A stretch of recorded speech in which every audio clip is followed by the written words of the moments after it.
Amazon Inc. bergegas meluncurkan versi terbaru chip kecerdasan buatan ke pasar pada tahun 2026 mendatang. Langkah ini dilakukan sebagai upaya menjual perangkat baru yang mampu bersaing dengan produk chip AI dari Nvidia dan Google.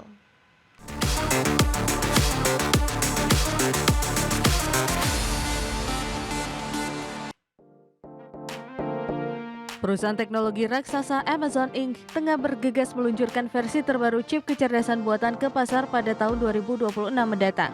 Langkah ini dilakukan sebagai upaya menjual perangkat baru yang mampu bersaing dengan produk chip AI dari Nvidia Corp dan Google Inc.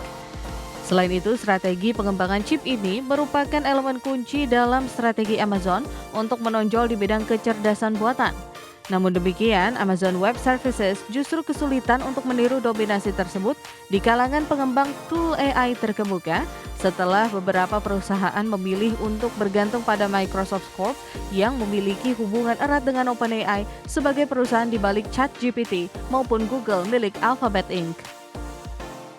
Sebelumnya pada Selasa lalu, Amazon telah mengumumkan pembaruan pada lini utama model AI yang disebut Nova dengan produk Nova 2 baru termasuk varian bernama Omni yang dapat menerima masukan teks, gambar, suara, atau video yang merespons dengan teks dan gambar.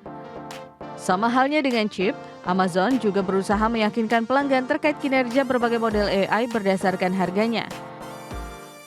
Adapun pihak perusahaan tengah berusaha meyakinkan pelanggan untuk menggunakan lebih banyak data saat menyesuaikan dengan produk AI model Amazon, di mana Nova Forge sebagai produk baru kembali dirancang untuk memungkinkan pengguna yang berpengalaman mengakses versi model Nova Amazon sebelum pelatihan selesai dan menyesuaikannya dengan data mereka sendiri.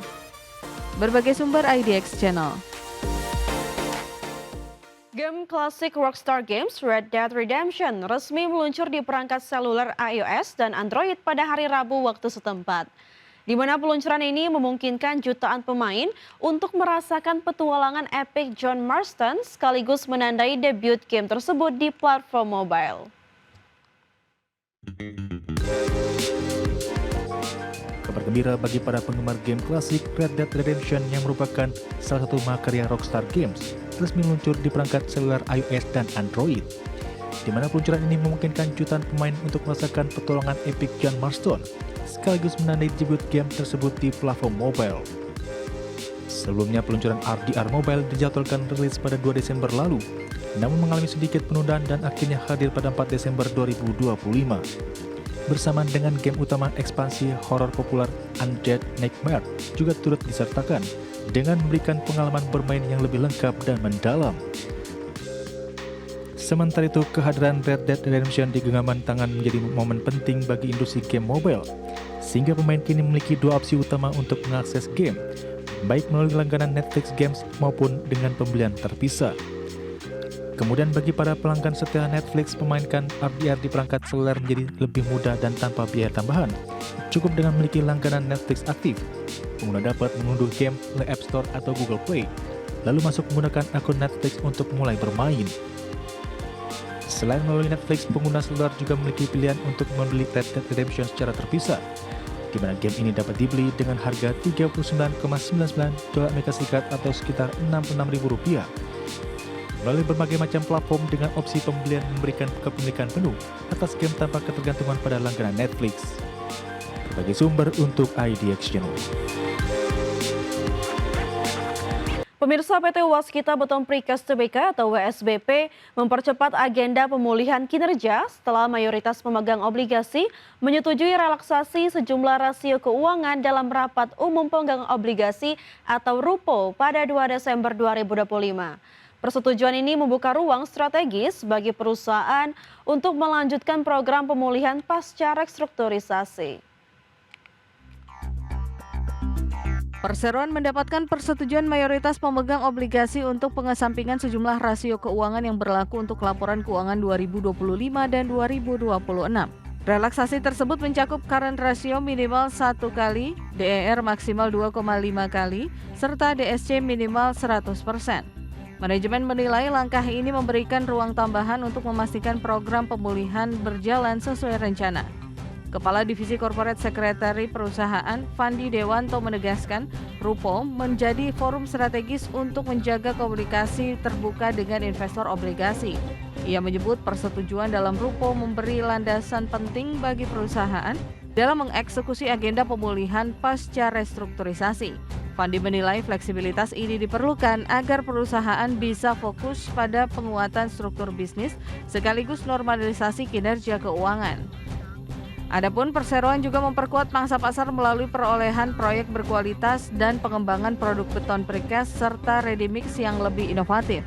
Selain itu, perusahaan mengoptimalkan layanan jasa konstruksi di berbagai wilayah operasional untuk mempercepat pemulihan. Manajemen memastikan komitmen bersama pemegang obligasi memungkinkan keberlanjutan usaha dan mendorong pemulihan kinerja secara optimal. Berbagai sumber IDX Channel. PT Solusi Sinergi Digital Tbk atau Search menaikkan adendum kerjasama dengan PT Kereta Api Indonesia atau KAI untuk memperluas pembangunan jaringan fiber optik ke Pulau Sumatera. Langkah ini melanjutkan proyek serupa di Pulau Jawa yang telah berjalan sejak kerjasama perdana pada tahun 2019 lalu. PT Solusi Sinergi Digital Tbk melalui anak usahanya PT Integrasi Jaringan Ekosistem resmi menandatangani adendum perjanjian kerjasama dengan KAI untuk pembangunan jaringan fiber optik di Sumatera. Perluasan proyek ini menjadi kelanjutan dari kontrak jangka panjang yang sebelumnya mencakup pembangunan dan pengelolaan jaringan serupa di sepanjang jalur rel kereta api Pulau Jawa. Manajemen menilai langkah ini sebagai momentum strategis untuk memperkuat konektivitas nasional. Presiden Direktur PT Solusi Sinergi Digital Tbk Yune Marketatmo mengatakan, keberhasilan model pemanfaatan jalur rel di Jawa menjadi dasar penerapan jaringan fiber optik di Sumatera. Ia menyebut kebutuhan pemerataan akses digital di luar Jawa semakin mendesak, sehingga ekspansi ini menjadi bagian dari komitmen perusahaan membangun infrastruktur konektivitas yang inklusif. Proyek ini diharapkan membuka peluang lebih besar bagi broadband terjangkau di wilayah yang terus berkembang. Adapun perseroan berharap pembangunan jaringan fiber optik di Sumatera dapat berjalan efektif dan aman sekaligus memberi manfaat langsung bagi masyarakat. Jaringan ini diproyeksikan meningkatkan kualitas layanan publik, menunjang pendidikan, memperkuat efisiensi logistik, dan mendukung pertumbuhan ekonomi digital daerah. Manajemen menegaskan ekspansi tersebut menjadi langkah penting memperluas basis konektivitas nasional perusahaan di luar Jawa. Berbagai sumber IDX Channel.